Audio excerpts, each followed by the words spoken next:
We're coming, and we ain't backing down. We don't need a bunch of cats in here looking in the mirror. Hey, will you shut up? I'm bitterly disappointed with the officiating today. Guys being dudes. And they run through our like through a tin horn, man. Hey, Alex, how did Tulane get in the college football playoff? By investing a lot of money in their football team and hiring an excellent coach and getting a fortunate break with a quarterback who fell into their lap in the summer and then winning some big games.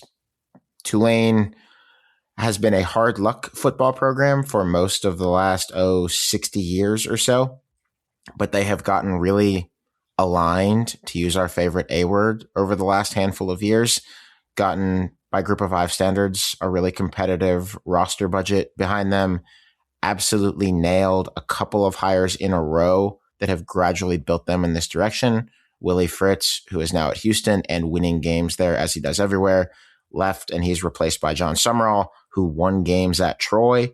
And guess what? He has won games at Tulane. So many of them, obviously, that Florida hopes he will soon win games in Gainesville. But Tulane has been built into this. And the simplest way that they got into the playoff is by surviving the gauntlet of the American this year, where everyone was beating everybody, and a series of playoff contenders, really 4 or 5 of them at different points in the year, just kept falling off. Tulane got it together at the end of the year, including while Jon Sumrall was going down the road with Florida. So they had a lot of those distractions, if you will. And they managed to really take care of business pretty comfortably in the American Championship game against a mega offense at North Texas that had been, and I think still is, number 1 in SP+.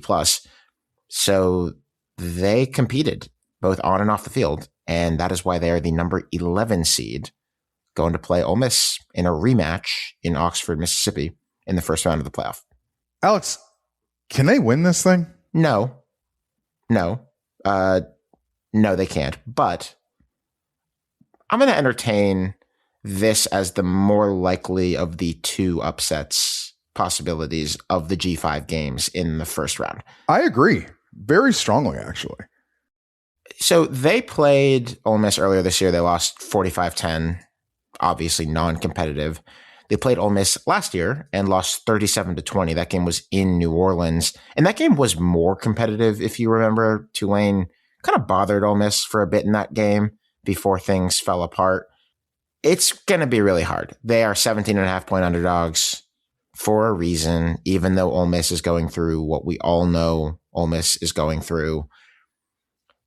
That said, there have been 10 FBS games this year where teams of that spread have won. I think the biggest one was UCLA beating Penn State while they were getting 24.5. USF beat Florida at plus 18.5. I'm getting the sense that the Lane Kiffin penalty here for Ole Miss is pretty big. I think this is a case where we can just use our friends in the desert as sort of a kind of a tool to understand how a lot of people are seeing this game. So you're winding up to say that basically they would have been around 21-24 maybe if Lane was still here. I think it would have been at least 3 touchdowns would be my guess. But I think because of the weirdness around Ole Miss right now, no, I'm not expecting it. Distractions are not worth 3 touchdowns or whatever. But, and the fact that, and also Tulane has distractions of its own, though a little bit less soap opera-y, with Jon Sumrall moving on. Well, and Jon Sumrall's still on the sideline. Whereas he's still on the sideline. His staff is still on the sideline. All of them, not just select of them, I believe. So I'm going to entertain it. I mean, it's not likely. I ain't picking it. Lord knows I'm not picking it, but I'm going to entertain it. It will absolutely be a powder keg in that stadium. That Vaught Hemingway will be incredible for an atmosphere for this game. Look, man, hard to beat a team twice. Hard to beat a team twice, as you always say. This is part of Split Zone Duo's college football playoff preview, which is presented by Modelo. We're going to go a little bit deeper on all 12 teams in the bracket individually so that you'll know exactly how I feel about them as Toe gets ready to meet Leather in this playoff. Modelo is out recruiting for full-time fans this college football season, and they know that here at Split Zone Duo, they can find them.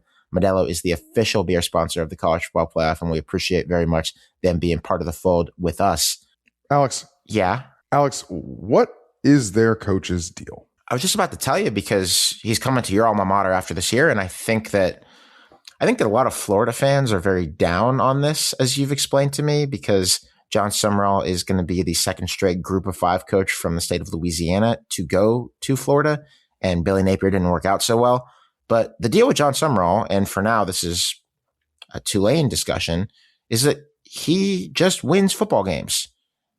That's pretty much what he does. It's what he did at Troy, where he had the best team in the Sun Belt and some nationally elite defenses, even if you adjust for opponent at Troy. And it's what he's done at Tulane. The guy said in his opening press conference when Tulane hired him after the 2023 season that we are going to go to the college football playoff here and we're going to win it. He did half of that. It's going to be pretty hard to do all of that, but he did in 2 years get Tulane to the playoff. He wins press conferences. He won that press conference in Gainesville. He is, in terms of like guys who look the part, photograph well, sound like just an absolute powerhouse of a college football coach, this guy is that guy, and he's put together a real football team at Tulane. I imagine that you're not nearly as down on him for the future as most of your Gator brethren are. No, I'm not. And to be honest with you, I don't give a damn what he does in the press conference. I think that when you look at the staff he's putting together, including Brad White as his defensive coordinator and what looks like Buster Faulkner as his offensive coordinator, I think you have the bones of a coaching staff that looks pretty good and is directly aimed at competing with and beating some of the best teams in the SEC, namely Georgia, which Florida is obsessed with. But that is a harbinger of what I think really is the most important thing about Jon Sumrall, which is his coaching flexibility. The team at Troy is not built like the team at Tulane, is not built like, obviously, the team will be at Florida. So this Tulane team that we have in front of us, especially one that lost its quarterback in the transfer portal to Duke when Darian Mensah left, and its best running back, Mekhi Hughes, to Oregon when he left in the portal as well, kind of had to retool and find a new identity and find one that works. And it did. Yeah, he's a serious football coach who has clearly built something durable at Tulane. And, we'll see how it survives him. But to be as good as they have been this year, losing both Mensah and Hughes to the portal, the two key players on that team last year, any way you slice it, is a really impressive coaching job and speaks to the depth that this program has built over the years that he's been there. And frankly, this started under Willie Fritz, who is now at Houston, as I mentioned. They've just hit on some coaches. And when you hit on a couple of coaches at this level, you're able to put together the kind of rosters that can contend across coaches, even when you have these transitions. Alex, tell me about one key player. Defensive tackle Santana Hopper leads this team in pressures from the middle of the line of scrimmage predominantly, draws a lot of penalties, had 4.5 sacks, 10.5 tackles for loss. You're going to see Santana Hopper on some second and third team All-American teams this year, I would anticipate. Definitely going to be an all-conference player in the American. Will make all of your all group of 5 teams at the outlets that do that. He transferred from App State in the offseason. He is a redshirt junior. I have a sneaking suspicion that Jon Sumrall would probably like to stay in business with Santana Hopper beyond this year, given what he has brought to this team. But I do think it's interesting for the purposes of this game. You're going up against obviously a physically superior offensive line in general to the type of athlete that you're able to recruit in the American. But Santana Hopper could be a little bit of a leveler in this game. Alex, can you tell me one interesting fact about this team? Did you know that Tulane used to be in the SEC? Little known fact.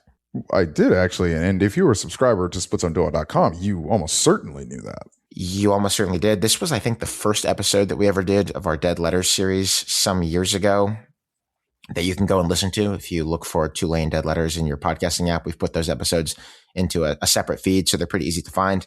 But back in the mid-'60s, Tulane had a president who felt that life in the SEC was too athletically focused, didn't care enough about school, didn't honor the academic mission of the institution. So they cut scholarships, cut a bunch of funding, cut coaches, and went independent, and then spent decades in the football wilderness. And it's an interesting story, especially because of what used to be a real legit rivalry between LSU and Tulane. A lot of LSU fans even today, not particularly big fans of the Greenies, as they will call them.